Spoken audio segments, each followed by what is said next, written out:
I'm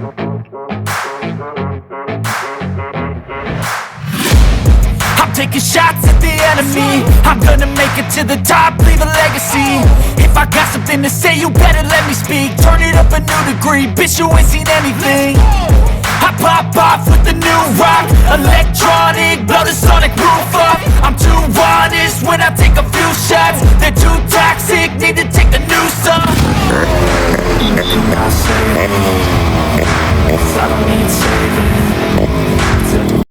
Hey guys, welcome back to my channel. இதுதான் நம்மளுடைய first video. இந்த channel பேர் என்னென்னு பார்த்தீங்கன்னா லைஃப் ஆன் பைக்ஸ். நிறைய பேர்த்துக்கு பலவித டவுட் இருக்கும், அப்புறம் நிறைய பேர்த்துக்கு ரொம்ப ஷாக்கான விஷயமா இருக்கும். ஏன்னா இந்த சேனல் வந்து கிட்டத்தட்ட ஒரு 13K சப்ஸ்கிரைபர்ஸ் இருக்குது. காலேஜில் இருக்க ஒரு பையனுக்கு கூட தெரியாது. ஒரே ஒரு பையன், என் ஃப்ரெண்டு வந்து கோபின்னு ஒருத்தன், அவனுக்கு மட்டும்தான் இந்த சேனல் வச்சுக்கிறது வந்து தெரியும். மற்ற எல்லாத்துக்குமே இந்த இவ்வளோ சப்ஸ்கிரைபர் வச்சுருக்கானா அப்படின்னு யாருக்குமே தெரியாது. ஃபர்ஸ்ட் ஆஃப் ஆல் இந்த சேனல் ஆரம்பிக்கும் போதே நான் உங்களுக்கு சொல்லிடுறேன், இந்த சேனல் வந்து அவங்கள பார்த்து இவங்கள பார்த்து ஆரம்பிக்கலை. நான் சொந்த உழைப்பில் தான் இந்த சேனல் ஆரம்பிச்சிருக்கேன். ஏன்னா இதுக்கு முன்னாடி இந்த சேனல் வந்து நான் ஃபஸ்ட்டு வீடியோ போட்டேன்னா என் பர்த்டே அப்போது கரெக்டாக 2020 எடுத்தேன். இந்த ஃபஸ்ட்டு வீடியோ வந்து இதில் அப்லோட் பண்ணது பசுமை தோட்டம்னு ஒரு சேனல் வச்சுருந்தேன் இதுக்கு முன்னாடி. அதுதான் இப்போ பேரை மாற்றி லைஃப் ஆன் பைக்ஸ்ன்னு மாற்றிருக்கேன். ஃபஸ்ட்டு அது வந்து 13K சப்ஸ்கிரைபர் கிட்டே வந்துச்சு. அதை ஏன் பைக் சேனல் பற்றி மாற்றினேன்னு கேட்டிங்கன்னா, அதை நிறைய கண்டென்ட்ஸ் நான் சும்மா அந்த விளையாட்டுக்கு ஆரம்பிச்சு விட்ட சேனல் அது. ஒரு வீடியோ வந்து செம ட்ரெண்ட் ஆயிடுச்சு. அதில் தான் இந்த 13K சப்ஸ்கிரைபர் வந்துடுச்சு. அதில் வந்து ஃபஸ்ட்டு எப்போது வீடியோ போட்டேன்னா 2020 ஜூலை என் பர்த்டே அப்போது கரெக்டாக அந்த சேனல் ஆரம்பித்தேன். அப்புறம் 2 நாளில் என் பர்த்டே வந்து 26, அப்புறம் 2 நாள் 28 வந்து ஃபஸ்ட்டு வீடியோ அப்லோட் பண்ணியிருந்தேன். ஸோ இவ்வளோ நாள் வந்து அந்த சேனலில் எல்லாம் போட்டிருந்தேன். அதுக்கப்புறம் அது வந்து செட் ஆகலை. ஏன்னா இப்போது ஒரு வீடியோ மேக் பண்ணணுன்னா 3-4 மாதம் வெயிட் பண்ண வேண்டியதாக இருக்குது. ஏன்னா அது ஃபுல்லாக கார்டனிங் பற்றியான ஒரு வீடியோஸ் தான் அதில் அப்லோட் பண்ணுவேன். அது ஒரு செடி முளைச்சி வர்றதுக்கு எப்போ இருந்தாலும் ஒரு 4 மாதம் ஆகும். அது வந்து வருமா வராதான்லாம் தெரியாது. இப்போது ஒரு வீடியோ மேக் பண்ணுறேன்னா ஒரு 4-5 வீடியோ அட் எ டைமில் நான் மேக் பண்ணணும். அப்போ தான் அதில் ஒரு 2 வீடியோவாவது பண்ண முடியும். ஸோ அந்த மாதிரி நிறைய ப்ராப்ளம்ஸ் தான் இருக்குது இந்த கார்டனிங் சேனலில். அப்புறம் நெக்ஸ்ட்டு 2020 வந்து எனக்கு ஒரு 15-16 அந்த ஏஜில் இருந்தேன்.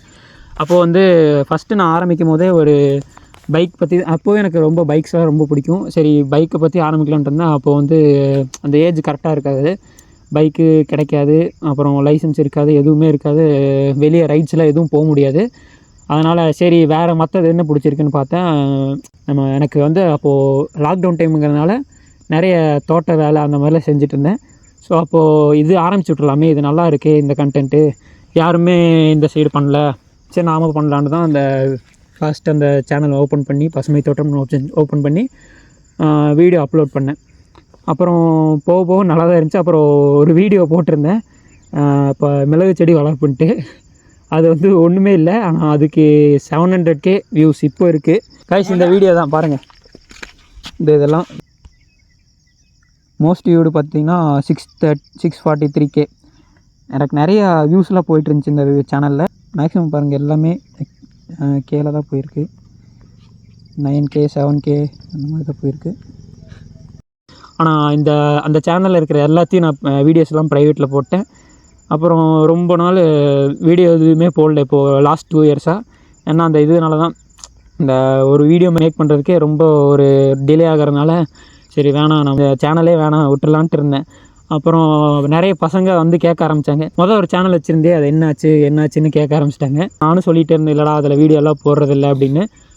அப்புறம் அவங்களாம் என்ன சொல்ல ஆரம்பித்தாங்கன்னா, இந்த சேனல் ஏன்ட்டு இருந்துச்சுன்னா நான் வேறு லெவல் பண்ணியிருப்பேன் அப்படி இப்படின்னு சொல்லிட்டு இருந்தானுங்க. அதுவும் இல்லாமல் எனக்கு அந்த சேனல்லே வந்து பார்த்திங்கன்னா கிட்டத்தட்ட ஒரு 5000 6000 எனக்கு கிடச்சிச்சு. ஆனால் சின்ன பிரச்சனை என்னென்னு வந்து பார்த்திங்கன்னா, அதில் $100 வந்தால் தான் வித்ட்ரால் பண்ண முடியும். $100 வர்றதுக்குள்ளே நான் சேனல் க்ளோஸ் பண்ணிட்டேன். அப்புறம் க்ளோஸ் பண்ணேன்னா வீடியோ எதுவுமே அப்லோட் பண்ணாமல் இருந்தேன். மணி வந்துகிட்டே தான் இருந்துச்சு. அப்புறம் இப்போது ரீசெண்டாக ஒரு வருஷத்துக்கு எப்போன்னு தெரில யூடியூப்லேருந்து ஒரு அப்டேட் கொடுத்துருந்தாங்க.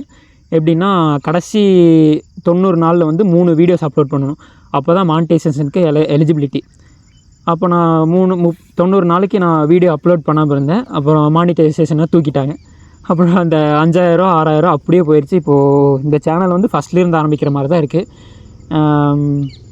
இப்போது 13K சப்ஸ்கிரைபர் இருந்தால் கூட கார்டனிங்காக வந்த சப்ஸ்கிரைபர்ஸ் இதெல்லாம். இது பைக்ஸு எத்தனை பேர் பார்ப்பாங்க அந்த மாதிரி தெரியாது. இது வந்து ஃபஸ்ட்லேருந்து ஆரம்பிக்கிற மாதிரி தான் இருக்கும். ஏன்னா இப்போ உனக்கு வாட்ச் ஹவர்ஸ் வந்து 0 ஆயிடுச்சு. இப்போது 3000 வாட்ச் ஹவர்ஸ்ன்னு நினைக்கிறேன். 3000 வாட்ச் ஹவர்ஸ் இருந்தால் தான் மானிட்டைசேஷனுக்கு எலிஜிபிலிட்டி ஆக முடியும். அப்புறம் நெக்ஸ்ட்டு எதை பேசலான்ட்டு இருந்தேன்னா, இப்போது இந்த பைக் வந்து பார்த்திங்கன்னா நம்ம ஃப்ரெண்டோட பைக் தான். நம்மக்கிட்ட என்ன பைக் இருக்குன்னா, பைக்கில் இப்போதைக்கு எந்த ஒரு பிளானும் இல்லை. வாங்கினா சொந்த பைக், அதாவது சொந்த காசில் தான் வாங்கணுன்ட்டு ஒரு பிளானில் இருக்கேன். ஸோ என்னாலையும் முடியும், பைக் வாங்க முடியாதுன்னு ஒன்றும் கிடையாது. நான் இப்போ போய் வீட்டில் போயிட்டு நீங்கள் பைக் வாங்கி தாங்க, பைக் வாங்கி தந்தால் தான் நான் காலேஜுக்கு போவேன், இல்லாட்டி மாடியிலேருந்து குச்சிக்கேன் அந்த மாதிரி சொன்னால் கண்டிப்பாக வீட்டில் வாங்கி தந்துடுவாங்க. அந்த மாதிரி சில்லறத்தனமாக பண்ணுமான்னு தான் யோசித்து, சரி இந்த மாதிரிலாம் பண்ணக்கூடாது. ஏன்னா ஒரு செம்முக்கே, அதாவது 3-4 மாதத்துக்கே ஒரு டைம் ஃபீஸ் வந்து பார்த்திங்கன்னா 1 lakh. இந்த மாதிரி டைமில் போய் நாம் 2 லட்சத்துக்கு மினிமம் இப்போ வந்து பார்த்திங்கன்னா 2 லட்சத்துக்கு தான் பைக்கில் இருக்குது. நல்ல பைக்லாம் போயிட்டு இந்த வண்டியெலாம் கேட்டிருந்தோன்னா அது நல்லா இருக்காது. அப்புறம் இந்த வீடியோ எப்போ அப்லோட் பண்ணுவீங்கன்னா, இந்த இப்போது November 10 இந்த வீடியோ எடுத்துகிட்ருக்கேன். இப்போது இந்த நவம்பர் எண்டிங்கில் போட்டுருவேன். இப்போது இன்டர்னல்ஸ் எக்ஸாம்லாம் போயிட்டுருக்கு.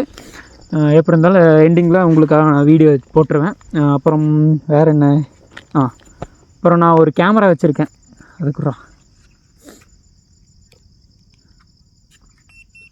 இதுதான் என்னுடைய கேமரா. இதோ DJI Action 2. இந்த கேமரா எப்படி வாங்கினேன்னு வந்து பார்த்திங்கன்னா, ஃப்ரெண்ட்ஸ் எல்லாம் கேட்கும் போது வந்து பார்த்திங்கன்னா, எப்படா வீட்டில் வாங்கி தந்தாங்க, இதோட ப்ரைஸ் வந்து இத்தினோண்டு தான் இருக்குது. ஆனால் இதோட ப்ரைஸ் வந்து 16,500 யாரும் நம்ப மாட்டாங்க.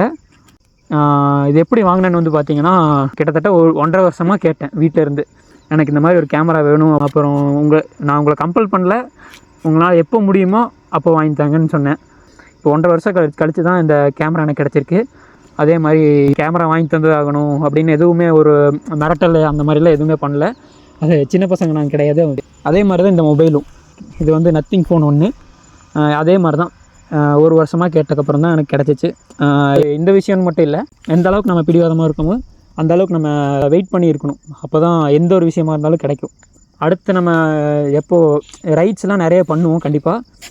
இப்போது நம்மக்கிட்ட சொந்த பைக் இல்லாதனால எங்கள் அண்ணா பைக் தான் மேக்ஸிமம் ஓட்டுவேன்.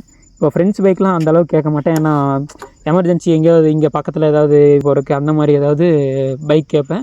ரைடு போகணும், 1 நாள் 2 நாள் வச்சுக்க பைக் தாங்க அப்படின்லாம் யார்கிட்டையும் நான் கேட்க மாட்டேன். இப்போ சப்போஸ் ஏதாவது ஒரு வேலையாக இருந்துச்சுன்னா, எமர்ஜென்சி வீட்டில் பைக் இல்லைன்னா அந்த மாதிரி டைமில் தான் நான் ஃப்ரெண்ட்ஸ்கிட்ட வந்து பைக் கேட்பேனே தவிர இந்த மாதிரி ரைட்ஸ்க்கெலாம் கேட்க மாட்டேன். அப்புறம் இப்போது ஒரு வீடியோ எடுத்திருக்கேன் கேரளா போனது. இங்கேருந்து இந்த மலை பக்கத்தில் தான் கேரளா இருக்குது. இங்கேருந்து ஒரு 15 கிலோமீட்டர்ஸ் தான் கேரளா. ஸோ கேரளா வந்து அடுத்த வீடியோ பார்ப்பீங்க. ஏன்னா ஒரு வீடியோ எடுத்திருக்கோம் கேரளாவில். அது வந்து டிசம்பரில் போடுவேன். இந்த வீடியோ எடிட் பண்ணி அப்லோட் பண்ணக்கப்புறம் அதில் போடுவேன். அப்புறம் இன்னொரு மெயினான விஷயம் என்னென்னு வந்து பார்த்திங்கன்னா, நான் இந்த ஃபஸ்ட்டு பசுமை தோட்டம்னு ஒரு சேனல் வச்சுருந்தேன்ல, நிறைய பேர் சிரித்தாங்க அந்த சேனல் ஆரம்பிக்கும் போதெல்லாம். அப்புறம் 13K சப்ஸ்கிரைபர் வந்ததுக்கப்புறம் இப்போ அந்தளவுக்கு யாரும் பேசுகிறதில்ல. ஆனால் ஒரு யூடியூபரை மட்டும் நான் மறக்கவே மாட்டேன். அவங்களுக்கு நான் கண்டிப்பாக அவர் பேரெலாம் சொல்ல மாட்டேன். ஆனால் அவர் சேனலில் போயிட்டு நான் என்ன பண்ணேன்னா, போயிட்டு கமெண்ட்டில் வந்து இந்த மாதிரி நான் ஒரு சேனல் வச்சுருக்கேன், இந்த மாதிரி சப்போர்ட் பண்ணுங்கன்னு போட்டிருந்தேன். அவர் என்ன பண்ணியிருந்தாருன்னா, என்னோடய சேனலுக்கு வந்து கமெண்ட் போட்டிருந்தார். கத்தி சிம்பிளை போட்டு என் வீடியோ கீழே வந்து நீ இந்த மாதிரி கமெண்ட்ஸ் பண்ணேன்னா உன் சேனலை வந்து தூக்கிடுவேன், 3 ஸ்ட்ரைக் கொடுத்து தூக்கிடுவேன் அப்படி இப்படின்லாம் மிரட்டினார். ஸோ அவருக்காகவே இந்த சேனல் வந்து இன்னும் எடுத்து பண்ணணுன்ற ஒரு ஆசை இருக்குது. இப்போ அவர் 200K 300K சப்ஸ்கிரைபர் வச்சுருக்காருன்னு நினைக்கிறேன். அவரோட ஒரு நாள் கண்டிப்பாக அவரை விட அதிகமான சப்ஸ்கிரைபர் வைப்பேன். ஹெல்மெட் ஏன் கழட்டாமல் வீடியோ எடுக்கிறேன்னா, என் மூஞ்சியை காட்டக்கூடாது, ஃபேஸ்டிவல் தனியாக பண்ண போகிறேன் அந்த மாதிரிலாம் ஒன்றும் கிடையாது. ஃபஸ்ட்டு வீடியோங்கிறதுனால பேசுகிறதுக்கு வந்து ஒரு மாதிரி இருக்கும். அடுத்தடுத்தெல்லாம் எந்த மாதிரி கண்டென்ட்னா ஃபுல்லாக பைக்ஸ் கண்டென்ட் தான் மேக்ஸிமம் போடுவேன். அதுக்காகவே தான் இந்த சேனல் பேரே லைஃப் ஆன் பைக்ஸ். அவ்வளோதான் இந்த வீடியோ, இதோட முடிச்சுக்கிறேன். Okay, tata bye bye. அடுத்த வீடியோவில் உங்களை சந்திக்கிறேன். எப்படி முடிக்கிறேன்னு தெரில. சரி, ஓகே, அந்த வீடியோ நான் இதோட முடிச்சுக்கிறேன்.